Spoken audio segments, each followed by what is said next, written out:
Hello दोस्तों, स्वागत है आप सभी का the education network YouTube platform पर। आज का ये सेशन दोस्तों जो ग्रुप डी का एग्ज़ाम चल रहा है उसका होगा, जिसमें अपन जो है जो 5 दिसंबर की सेकेंड शिफ्ट है उसकी अपन चर्चा करेंगे। तो आइए दोस्तों देखते हैं जो पुरस्कार और खेल है यानी अवार्ड्स और स्पोर्ट्स से क्या क्वेश्चन बने हैं और आगे क्या क्वेश्चन बन सकते हैं, उन पर अपन चर्चा करेंगे। तो यहाँ पे दोस्तों पद्मश्री से पहला क्वेश्चन बना था। तो क्वेश्चन था कि हाल ही में वर्ष 2025 में जो है क्रिकेट किस क्रिकेटर को पद्मश्री पुरस्कार से सम्मानित किया गया। तो दोस्तों इसका राइट आंसर हो जाएगा, ऑप्शन में था रविचंद्रन अश्विन। तो इनको दोस्तों पद्मश्री पुरस्कार से सम्मानित किया गया। तो दोस्तों आगे की शिफ्ट में भी और क्वेश्चन पद्मश्री या पद्म पुरस्कार से बन सकता है। तो आइए देखते हैं पद्म पुरस्कार के बारे में। तो पद्म पुरस्कार ये दोस्तों जो है 2025 में 139 व्यक्तियों को मिले थे, जिसमें से अपन बात करें 7 को तो मिला था पद्म विभूषण, और 7 के अलावा 19 है इनको मिला था पद्म भूषण, और 113 व्यक्तियों को मिला था दोस्तों पद्मश्री। तो अब 113 व्यक्ति तो याद रखे नहीं जाते, तो अपन मोस्ट देखेंगे दोस्तों। अपन बात करें पद्म विभूषण की तो 7 व्यक्तियों को पहला क्वेश्चन। दूसरा क्वेश्चन बनेगा कि चिकित्सा के क्षेत्र में किसे मिला। तो नागेश्वर रेड्डी दोस्तों इनको मिला है पद्म विभूषण। दूसरा बात करें अपन जगदीश खेर, ये दोस्तों सार्वजनिक मामले में इनको मिला है। एक दोस्तों कुमुदनी जो लाखिया है इनको मिला है कला के क्षेत्र में। और 4 नंबर पे अपन बात करें दोस्तों तो मिला है किसको, लक्ष्मण जो सुब्रमण्यम है, सॉरी लक्ष्मी नारायण सुब्रमण्यम, इनको भी कला के क्षेत्र में। और वासुदेव नायर इनको दोस्तों साहित्य के क्षेत्र में, वासुदेव नायर को साहित्य के क्षेत्र में।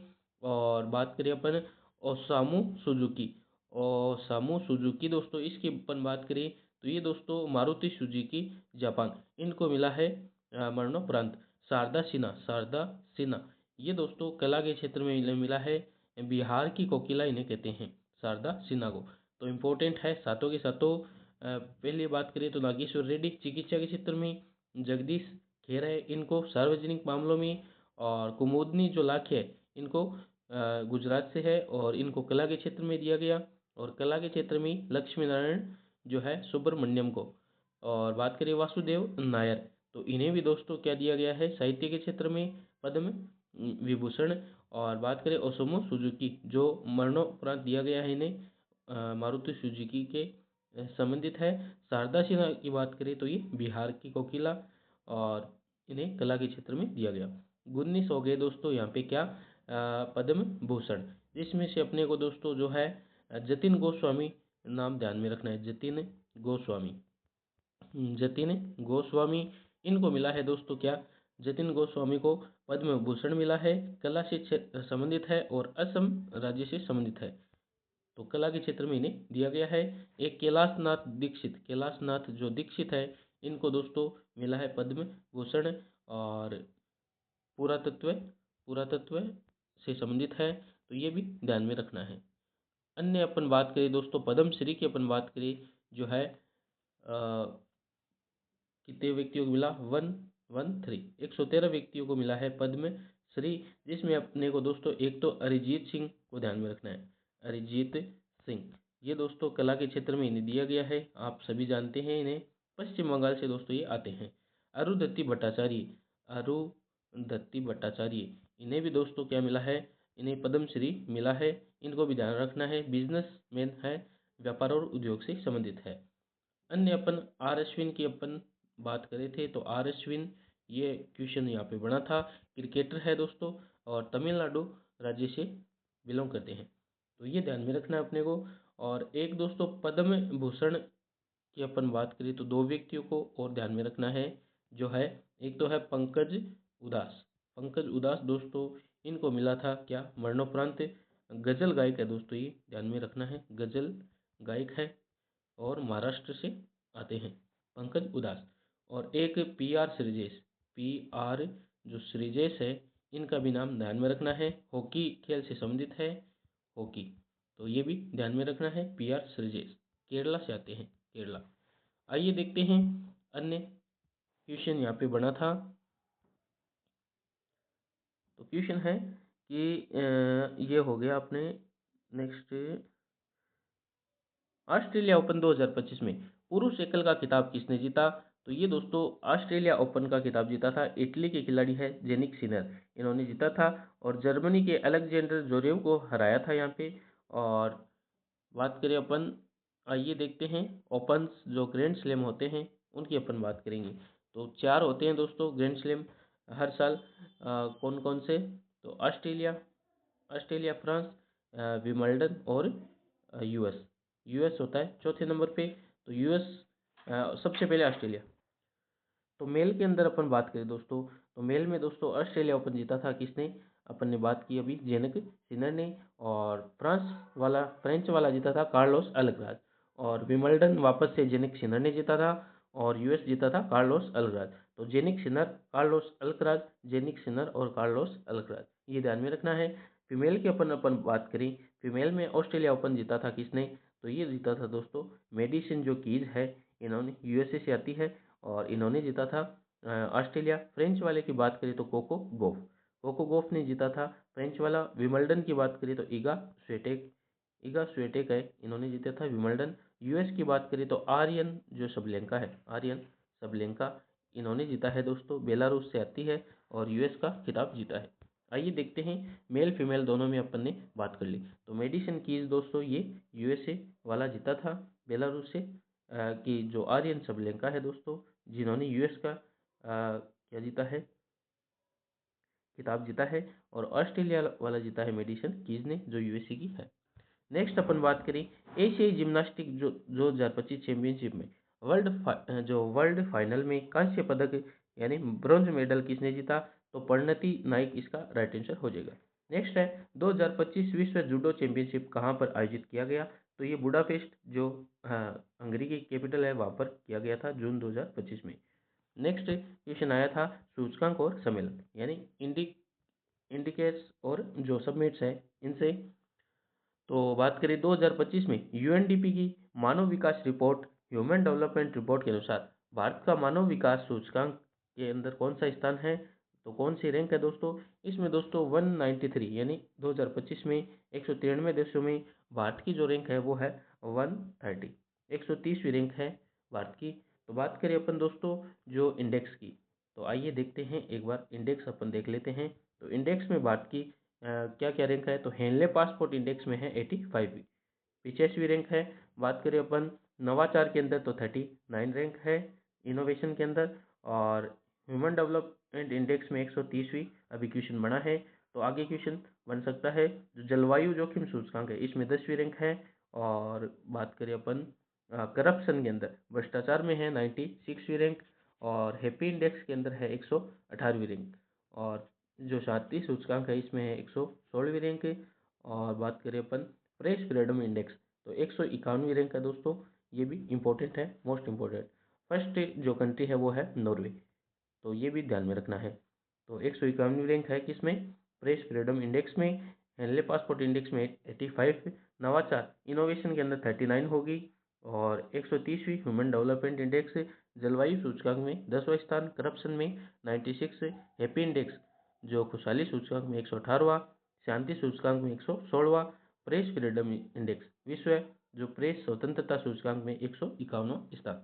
आइए देखते हैं नेक्स्ट क्वेश्चन। यहाँ पे G20 शिखर सम्मेलन कहाँ आयोजित किया गया था 2025 में? ये भी क्वेश्चन मोस्ट इम्पोर्टेंट जो आया था और आगे भी क्वेश्चन बनेंगे सम्मेलन से, तो मैं आपको वो भी रिविजन करा दूंगा। तो इसमें देखिए दोस्तों नवंबर 2025 का क्वेश्चन आया है, तो जोहान्सबर्ग में आयोजित किया गया था ये जो दक्षिण अफ्रीका। तो आइए देखते हैं अन्य जो सम्मेलन है उनकी बात करें। समिट्स है G7, ये कहाँ हुआ था 2025 में? तो कनाडा के अंदर। 2025 वाले सभी देखते हैं। G20 हो गया Johannesburg, South Africa. Next BRICS की अपन बात करें तो ब्रिक्स 2025 और 2026 दोनों इंपॉर्टेंट है। 2025 कहाँ हुआ था? जो है रियो डी जेनेरियो ब्राज़ील में हुआ था। 2026 होगा दोस्तों इंडिया के अंदर, ये भी इम्पोर्टेंट है। और COP30 दोस्तों, COP30 ये भी कहाँ हुआ था? ब्राज़ील, बेलम ब्राज़ील में हुआ था, बेलम शहर ब्राज़ील में हुआ था। और बात करें अपन 80 होगी जो संघाई सहयोग संगठन है, इसका सम्मेलन कहाँ हुआ था? तो ये दोस्तों तियानजिन जो चाइना है यहाँ पे हुआ था, तो ध्यान में रखना है। आसियान वाला हुआ था कहाँ पे दोस्तों, आसियान का सम्मेलन कहाँ हुआ था, तो अन्य फैक्ट में अपन बात करिए आसियान का, आसियान शिखर सम्मेलन, आसियान का सम्मेलन ये हुआ था दोस्तों मलेशिया के अंदर, ये भी ध्यान में रखना है। बिम्स्टेक, बिम्स्टेक इंपॉर्टेंट, तो बिम्स्टेक हुआ था कहाँ पर, ये हुआ था दोस्तों थाईलैंड के अंदर, ये भी ध्यान में रखना है।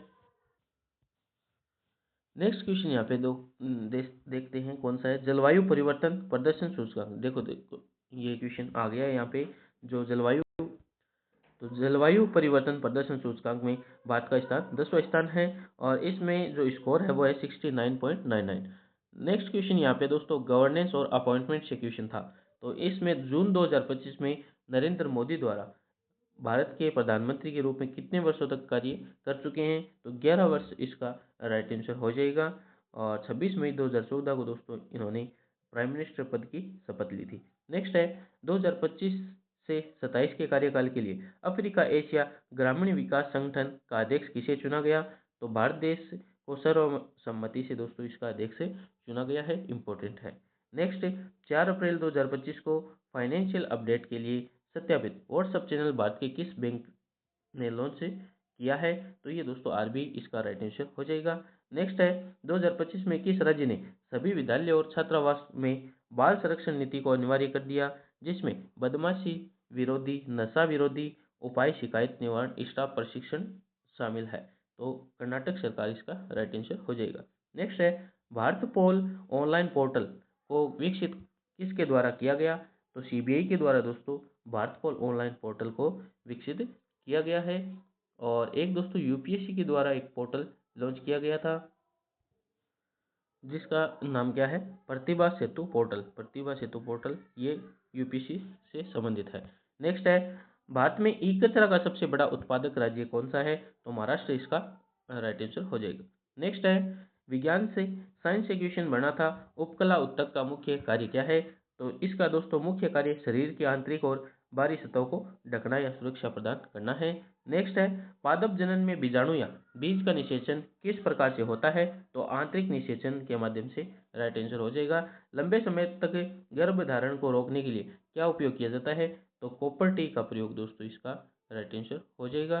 नेक्स्ट यहाँ पे क्वेश्चन आया था, निम्न में से किस जीव में पीड़कनाशी पेस्टिसाइड्स की सांद्रता सबसे अधिक होती है, तो चील, चील इसका राइट आंसर हो जाएगा, जो एक क्या है, शीर्ष उपभोक्ता पक्षी है।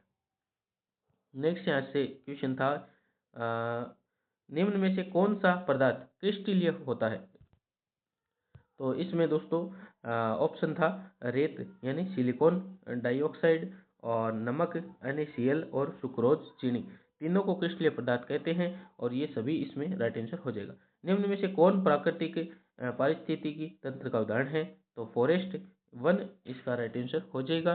नेक्स्ट था प्रत्येक अलग प्रतिध्वनि इको सुनने के लिए मूल ध्वनि को प्रावर्तित ध्वनि के बीच न्यूनतम समय अंतराल कितना होता है, तो 0.1 सेकेंड या 1/10 सेकेंड का समय अंतराल होता है। नेक्स्ट है हाइड्रोजन को जलाने से क्या प्राप्त होता है, तो कार्बन डाइऑक्साइड और जल प्राप्त होता है। नेक्स्ट था कैल्शियम क्लोराइड CaCl2 का आणविक द्रव्यमान कितना होता है, तो इसमें दोस्तों 111 U जो है इसका राइट आंसर हो जाएगा। नेक्स्ट क्वेश्चन था वर्त की IIT मद्रास और इसरो द्वारा संयुक्त रूप से विकसित चिप जिसका नाम आईरिस है, इसके मुख्य रूप से किस प्रोसेसर आर्किटेक्चर का प्रयोग किया गया, तो रिस्क वी आर्किटेक्चर का इसमें प्रयोग किया गया, और शक्ति माइक्रो प्रोसेसर परिवार का उपयोग किया गया। भौतिकी, भौतिकी विज्ञान फिजिक्स से अपन बात करें तो क्वेश्चन न्यूमेरिकल क्वेश्चन थे यहाँ पे, जो है पहला क्वेश्चन था यदि किसी विद्युत परिपथ में वोल्ट 2 हो, वोल्ट 2 वोल्ट है, और एम्पियर जो है वो क्या है 0.2 एम्पियर है, तो प्रतिरोध आर का मान क्या होगा, तो इसमें जो सूत्र लगता है V बराबर IR, तो ये सूत्र इसमें सेट हो जाएगा। और पूछा है यहाँ पे आर पूछा है, प्रतिरोध पूछा है, तो यहाँ पे क्या हो जाएगा आर बराबर V/I, ये यहाँ पे हो जाएगा। और वोल्ट यहाँ पे कितना है, वोल्ट है 2, एम्पियर कितना है 0.2, तो यहाँ पे 0 लग के 10 इसका राइट आंसर हो जाएगा। तो प्रतिरोध को किस में मापते हैं, ओम के ओम में मापते हैं, तो 10 ओम इसका राइट आंसर हो जाएगा। नेक्स्ट है, यदि किसी वस्तु पर लगाया गया बल 5 न्यूटन दिया गया था और वस्तु का विस्थापन 10 मीटर दिया गया था, तो किया गया कार्य, तो ये दोस्तों क्या होता है, कार्य बराबर क्या होता है, कार्य बराबर होता है फोर्स गुणा विस्थापन। फोर्स गुणा जो विस्थापन है, इसका फॉर्मूला होता है कार्य का, तो ये हो जाएगा 10 गुणा 5, 50। नेक्स्ट यहाँ पे था, यदि किसी वस्तु पर असंतुलित बल अनबैलेंस्ड फोर्स लगाया जाए तो क्या प्रभाव पड़ेगा, तो वस्तु की दिशा और गति में परिवर्तन आ जाएगा। नेक्स्ट यहाँ पे था, जब किसी चालक कंडक्टर में विद्युत धारा प्रवाहित होती है तो उसके चारों ओर क्या उत्पन्न होता है, तो चुंबकीय क्षेत्र उसमें उत्पन्न होता है। नेक्स्ट था, जब हम वाहन में बैठे होते हैं तो बाहर देखने पर बिजली के तार या रेलिंग लहराते हुए दिखाई देते हैं, ये किस कारण से होता है, तो विवर्तन डिफ्रैक्शन के कारण होता है। नेक्स्ट है, प्लाज्मा में ब्रेन कोशिका की प्लाज्मा झिल्ली की मुख्य विशेषता क्या होती है, तो ये चयनात्मक पारगम्य सेलेक्टिव जो परमेबल या अर्ध पारगम्य सेमी प्रेम्बल होती है। ये कोशिका को बाहर के वातावरण से अलग करती है और कुछ पदार्थ को अंदर बाहर जाने देती है, ये इसका कार्य होता है। नेक्स्ट यहाँ पे बात करें अपन, क्वेश्चन था, एक दूसरे के पास बैठे दो मित्रों को उनके बीच गुरुत्वाकर्षण आकर्षण का बल क्यों महसूस नहीं होता, क्योंकि गुरुत्वाकर्षण बल बहुत कमजोर होता है, दो व्यक्तियों का द्रव्यमान पृथ्वी की तुलना में बहुत कम होता है, इसलिए उनके बीच उत्पन्न गुरुत्वाकर्षण बल अत्यंत कमजोर होता है। अवतल दर्पण कॉन्केव मिरर में यदि मुख्य जो फोकस प्रिंसिपल फोकस से होकर प्रकाश किरण आपतित हो तो परावर्तन के बाद की वह किरण कहाँ से होकर गुजरेगी, तो वह किरण मुख्य अक्ष के समांतर parallel to the principal axis हो जाएगी। नेक्स्ट यहाँ पे था, ऑक्सीकरण अपचयन और रेडॉक्स अभिक्रिया के बारे में दिए गए तीन कथनों में से कौन सा सही है, तो तीनों कथन यहाँ पे दोस्तों सही थे ऑक्सीकरण जो अपचयन और रेडॉक्स अभिक्रिया के बारे में। तो ऑक्सीकरण में ऑक्सीजन जुड़ता है और हाइड्रोजन का इसमें त्याग होता है, इलेक्ट्रॉन होता है। अपचयन में ऑक्सीजन का त्याग होता है और हाइड्रोजन जुड़ता है, इलेक्ट्रॉन प्राप्त होता है। रेडॉक्स अभिक्रिया में ऑक्सीकरण और अपचयन दोनों एक साथ होते हैं, तो ये तीनों सत्य थे। नेक्स्ट यहाँ पे विविधित यानी मिसलेनियस यहाँ से क्वेश्चन था कि प्रधानमंत्री नरेंद्र मोदी ने किस योजना के लिए 11,440 करोड़ का बजट आवंटित किया है और इसका लक्ष्य 2030-31 के लिए तय किया गया, तो दलहन आत्मनिर्भरता मिशन इसका राइट आंसर हो जाएगा। Next, champions of the earth award किस भारतीय पारिस्थितिकविद को दिया गया, तो माधव गौडगिल। माधव गौडगिल इनको दोस्तों पश्चिमी घाट पर काम करने के लिए ये पुरस्कार दिया गया है, champions of the earth award. तो युवा वर्ग में यह पुरस्कार जिनाली मोदी को केले के रेशे से चमड़ा बनाने के लिए दिया गया है, तो ये भी ध्यान में रखना है। तो ये थे दोस्तों 5 दिसंबर की सेकंड शिफ्ट के जो जीके जीएस के क्वेश्चन आए थे उन पर अपन ने चर्चा की है। ओके दोस्तों, मिलते हैं नेक्स्ट वीडियो में। धन्यवाद। जय हिंद, जय भारत।